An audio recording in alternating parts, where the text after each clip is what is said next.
Welcome back, friends. My name is Brian and I am back in the garage again today. Got a short video for you, how to remove the motor from your KLX 110. So if you're planning on rebuilding your motor, you're definitely going to have to take the engine out of the chassis, and it's not a very difficult job. Very basic tools are all that you need. It's a super simple procedure, maybe an hour worth of work, something like that. So a couple of things. So one, I just want to tell you the way that I do this is a variation from the service manual, and usually I like to follow the service manual very, very closely, but I like to do this a different way. So in the service manual, they basically drop the motor out of the chassis, and I like to secure the motor and pull the chassis off. There's a lot of good reasons to do this, but to me the most significant one is that I think it's safer. The big reason for that is if you're under that motor and it drops out on you or something, to me that's not nearly as safe as the way that I do it. So you don't have to do it the way that I do it. It is a variation from the service manual. To me it's not that big of a deal, but you know, it's free country, do it however you like.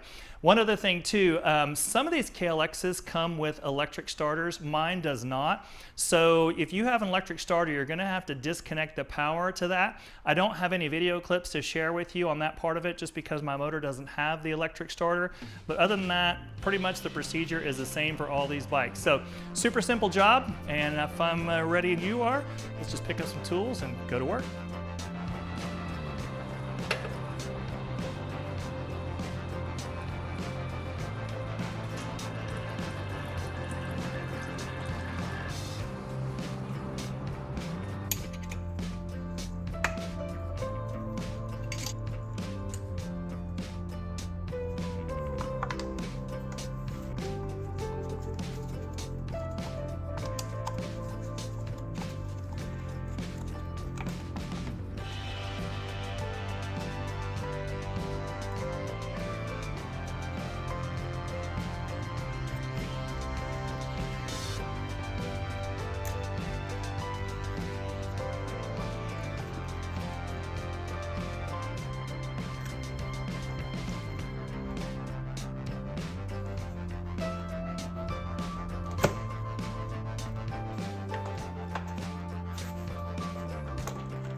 All right, so not a very difficult job, as you saw. That took me about an hour and 10 minutes, something like that, to do the whole thing. So not a very difficult job. Hey, and on a side note, I wanted to say to everybody out there that watches and particularly subscribes that we recently hit a big milestone, 5,000 subscribers. So thank you so much for watching and subscribing. It means a lot to me. It obviously helps our channel a lot to have that kind of interaction with people.